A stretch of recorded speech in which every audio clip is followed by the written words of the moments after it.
Halo semua, saya ucapkan selamat datang dan mari mendengarkan penjelasan berikut ini terlebih dahulu. Bismillahirrahmanirrahim. Assalamualaikum warahmatullahi wabarakatuh. Di sini Umi mau berbicara tentang kebenaran dalam Al-Quran. Ini Umi berada di Masjid Al-Mu'awanah. Umi sudah berada di masjid ini dari jam setengah 12. Menunggu sampai asar sambil membaca Quran, memahami terus menerus. Hidup Umi seperti itu.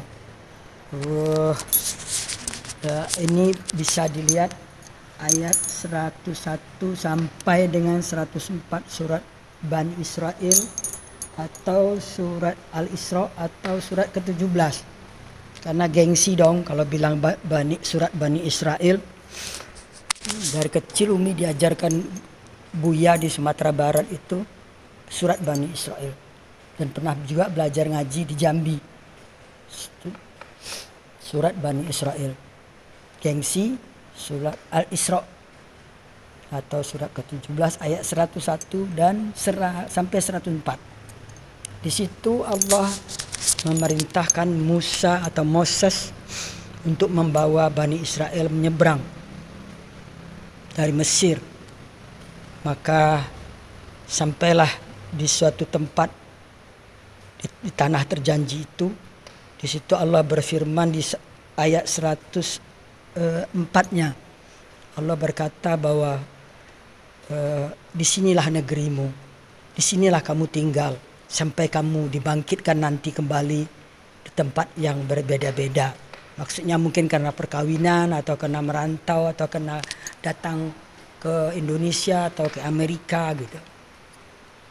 Nah, Umi cari ayat-ayat tentang Palestina, tentang Palestina nggak ada, udah bertahun-tahun, puluhan tahun. Mau bertanya kemana? Karena perserikatan benci Yahudi itu sudah diajarkan sejak orang Islam itu masih kecil.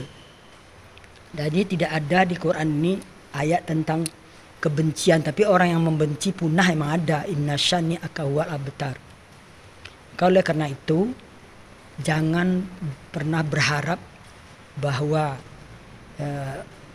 Israel itu akan kalah. Ingat tanggal 7 Oktober dia diserang tanpa sebab dan sampai korban 1.400 orang. Umi kira bangsa manapun, orang manapun kalau diperlakukan seperti itu oleh Hamas itu adalah organisasi di dalam tubuh Palestina itu sendiri. Organisasi garis keras, organisasi teroris kalau boleh dikatakan, dan tak segan-segan membantai kaumnya sendiri juga sesama Islam. Sudah banyak bukti. Nah, oleh karena itu Umi berharap para ulama, para ustadz, para pemuka agama untuk menyampaikan ayat Quran ini bahwa tanah itu semuanya adalah milik orang Israel. Jadi kalau Palestina dikasih sebagian itu udah bersyukur mestinya. Kenapa harus minta lebih banyak? Dengan perjanjian Balfour, dengan pengumuman kemerdekaan di Aljazair bulan November tahun 85 itu bahwa Palestina merdeka. Jadi sampai sekarang nggak pernah mengaku merdeka, itu kan namanya nggak bersyukur. Ada duta besarnya di sini kok, malah minta-minta sumbangan. Jangan-jangan duta besar ini Hamas pula ini. Terus ada perwakilan di PBB gitu. Jadi karena itu tolonglah para ulama, para pemuka agama, para agama Islam maksudnya, ustadz dan bahkan menteri agama sendiri. Kan Anda itu sebagai ketua Banser itu maksudnya Jokowi nempatkan itu kan biar agak bagak lah kata orang Padang tuh. Katakan yang benar gitu loh. Namanya juga Banser gitu loh, bahwa lihat ayat 101 sampai 104 itulah tanah itu, tanah Yerusalem itu keseluruhannya milik Israel kok. Tapi karena dikeroyok dunia, entah apa itu penyakit keroyok itu. Tapi Umi juga tahu penyebabnya itu, sebenarnya nanti di lain kesempatan Umi akan bicara penyebab kebencian itu apa, sampai semua ikut membenci, demo di sana sini membenci. Semoga Allah memberi kemenangan kepada kebenaran, itu janji Allah. Dan Allah berjanji pasti tidak akan mengusir orang-orang Israel atau Yahudi itu dari negerinya. Demikianlah, semoga mari kita sebarkan perdamaian, kasih sayang dan cinta untuk seluruh umat manusia. Sebagaimana Allah dengungkan di dalam Al-Quran. Innallaha bin-nasi laraufur rahim. Allah sangat kasih sayang dan cinta pada seluruh umat manusia. Ingat itu. 2 kali disebut Allah di Quran. Demikian, semoga dapat dipahami dan Umi tidak ada maksud apa-apa. Maksudnya cuma lillahi ta'ala, demi Allah menyampaikan kebenaran. Karena kebenaran itu memang pahit. Semoga bisa diterima. Jadi itu dia kawan-kawan dan Bapak Ibu semua, sebagaimana sudah kita dengarkan bersama, dan karenanya bagaimana menurut kalian ya penjelasan yang sudah disampaikan Ibu ini. Dan karena itu mari kita juga melihat informasi terbaru terkait dengan yang sedang terjadi ataupun yang sedang berlangsung di sana, Israel versus Hamas ya. Bahkan dalam beberapa uraian kawan-kawan beberapa jam belakangannya dikatakan bahwa pihak dari Israel ini sudah resmi ataupun sudah masuk ke pusat kota Gaza ya. Jadi Bapak Ibu semua, jadi akan ada ya pertempuran jarak dekat ya. Karena kalau kita perhatikan selama ini kan Israel juga sering sekali ya secara intensif melakukan serangan-serangan balik kepada Hamas ya, dengan serangan melalui udara dan segala macamnya. Dan situasi di sana Bapak Ibu memang semakin mencekam ya. Ini sudah mendekati 6 pekan ya, dan kita tidak melihat adanya tanda-tanda mereda ya, justru semakin memanas dan saling serang Bapak Ibu ya. Apalagi dengan situasi sekarang pihak dari Israel yang sudah masuk ke pusat kota Gaza. Nah, karena itu Bapak Ibu semua ya, mari kita lihat dulu ya beberapa uraian ataupun kemudian beberapa gambar ya yang menjelaskan mengenai kondisi ataupun situasi di sana Bapak Ibu ya. Jadi ini memang benar-benar sangat memprihatinkan ya. Itu sebabnya sebenarnya Bapak Ibu semua sangat mengherankan ya, ketika ada orang-orang yang beramai-ramai ya memberikan pujian ataupun kemudian mengapresiasi Hamas ketika melakukan serangan ya kepada pihak Israel. Tetapi ketika Israel melakukan serangan balik, nah ini kemudian malah banyak sekali yang menjadi marah ya, banyak sekali yang kemudian menjadi mengecam dan segala macam. Satu hal yang menarik Bapak Ibu ya, jadi kita perhatikan kan beberapa waktu yang lalu Bapak Presiden Jokowi sendiri ya, yang juga salah satu tokoh ya, yang bahkan beliau berbicara atas nama Republik Indonesia, yang mengecam tindakan serangan yang dilakukan oleh pihak Israel ya. Salah satu diantaranya mengenai kawan-kawan katanya rusaknya rumah sakit ya yang ada di Gaza itu Bapak Ibu semua, yang katanya mencapai korban 500 ya. Nah, sebenarnya mengenai informasi itu Bapak Ibu, ini kan masih situasinya pro dan kontra ya, dalam pengertian ya pihak Israel mengklaim bahwa yang melakukan itu adalah pihak dari Hamas, tapi dari pihak Hamas mengklaim bahwa itu adalah dari pihak Israel. Nah, mana yang kita percaya kawan-kawannya? Jadi kembali kepada kita masing-masing. Tetapi yang pasti ya, bahwa apa yang sudah terjadi di sana dan sudah berlangsung selama 6 pekan ini, hampir 6 pekan, salah satu diantaranya yang mengecam ataupun kemudian mengutuki Israel adalah Bapak Presiden Jokowi atas serangan-serangan tersebut. Nah, sebenarnya Bapak Ibu semua, bagi saya kalau ada yang kemudian mengecam dan segala macamnya, ya itu kembalilah kepada masing-masingnya.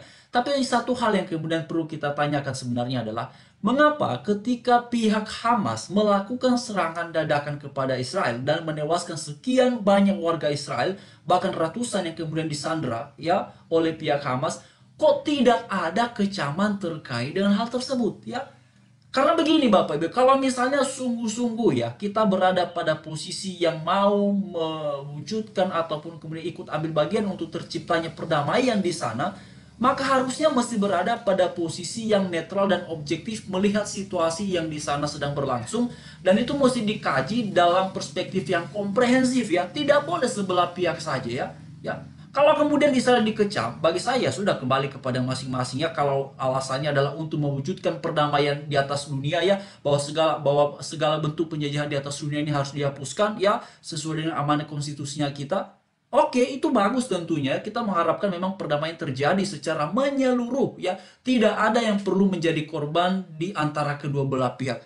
Tapi kemudian Bapak Ibu semua ya, di tengah-tengah kita sering sekali membanggakan bahwa kita punya konstitusi ya, cara pandang politik luar negerinya kita mengenai segala penjajahan di atas dunia harus dihapuskan dan segala macam ya. Kita bangga sekali dengan itu, dan kita tentu patut berbangga dengan konstitusinya kita ya, yang kemudian menggelorakan yang menyampaikan bahwa tidak boleh ada ya satu pihak pun yang menindas pihak yang lain ya. Itu sepakat kawan-kawan. Tetapi kenapa yang dikecam itu hanya Israel ketika menyerang pihak Hamas? Sedangkan yang memulai situasi ini adalah Hamas sendiri pada tanggal 7 Oktober itu.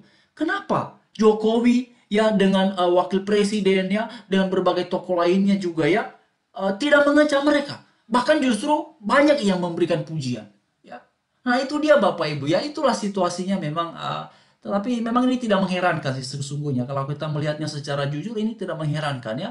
Karena memang sudah jelas ya kawan-kawan keberpihakannya itu kepada siapa ya. Memang akhir-akhir ini kita lihat ya berpihaknya kepada Palestina ya. Itu sebabnya kan akhirnya seolah-olah bahwa apa yang sedang terjadi, apa yang sedang berlangsung ini seolah-olah adalah Israel yang melawan Palestina. Padahal bukan demikian saudara-saudari ya. Kawan-kawan semua, Bapak Ibu bisa memperhatikannya di video kita sebelum ini ya. Itu ada satu video yang saya tayangkan ya kepada kita semua mengenai penjelasan dari pihak Israel langsung terkait dengan siapa sebenarnya yang sedang mereka lawan ini ya.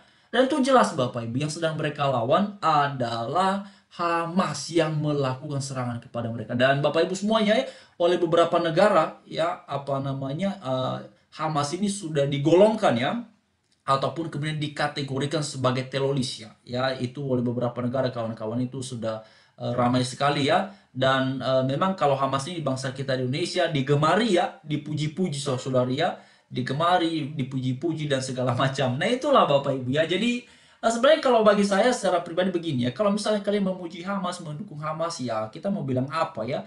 Tetapi ya kalau kemudian kalian mengharapkan orang Israel itu ataupun negara Israel ini kemudian bisa di bumi hanguskan oleh Hamas ya, kan tentu tidak mungkin lah Israel bakalan berdiam diri ya. Makanya kan akhirnya ya mereka menyerang balik ya.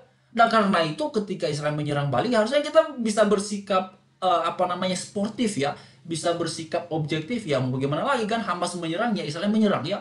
Nah sebenarnya begini teman-teman ya. Kalau sungguh ya, Hamas ini adalah pejuang yang mewakili rakyat Palestina, kenapa ketika Israel menghimbau warga meninggalkan kota, kok justru Hamas malah sebaliknya minta warga tetap di kota? Nah ini bagaimana coba? Ya, di mana-mana ya, Bapak Ibu semua, saudara-saudara sekalian ya, yang melindungi itu, hal yang pertama dilakukannya adalah mengamankan yang dilindungi. Ya, bukan menjadikan yang katanya melindungi, tapi dijadikan sebagai tameng ya untuk membentengi serangan-serangan Israel kepada Hamas ya. Karena kan fasilitas-fasilitas yang yang merupakan sifatnya adalah fasilitas publik ya. Di Gaza itu Bapak Ibu setelah diungkap oleh Israel baik dari rumah sakit ya, sekolah dan segala macamnya, ternyata di bawahnya kan dipakai oleh Hamas ya sebagai terowongan untuk menyerang Israel. Nah itu dia Bapak Ibu ya. Lalu sekarang kita mencoba menggunakan parameter apa yang bisa diterima oleh akal sehat bahwa Hamas ini sungguh melindungi warga, sungguh melindungi masyarakat. Dan katanya juga Bapak Ibu ya, ini saya lihat tadi lagi ada muncul satu penjelasan itu ya, katanya wah aksi Hamas melindungi warga Israel katanya Bapak Ibu. Wah itu benar-benar Kak saudara-saudara ya. Benar-benar memang luar biasa sekali ya pemberitaan ini ya. Katanya aksi Hamas melindungi warga Israel katanya ya. Sekarang begini ya, kalau Hamas itu sungguh melindungi warga Israel, ngapain dijadikan sandera? Tinggal dikembalikan saja kan selesai ya. Lalu kalau dijadikan sandera, unsur melindunginya di mana ya? Kan tentu orang-orang ini kan menginginkan mereka pulang ke rumahnya, mereka pulang ke tempat asalnya. Ya. Kenapa mesti ditahan kalau niatnya melindungi? Jadi sebenarnya Bapak Ibu semua, ya ini hanya semacam upaya-upaya untuk mempengaruhi opini publik ya. Ya, saya melihatnya seperti itu. Tetapi di atas semuanya itu saya tetap menyampaikan bahwa hal yang paling penting atas apa yang sedang terjadi di sana adalah kita menyuarakan terwujud tercapainya kedamaian. Terima kasih. Shalom. Tuhan memberkati, menyertai kita semuanya.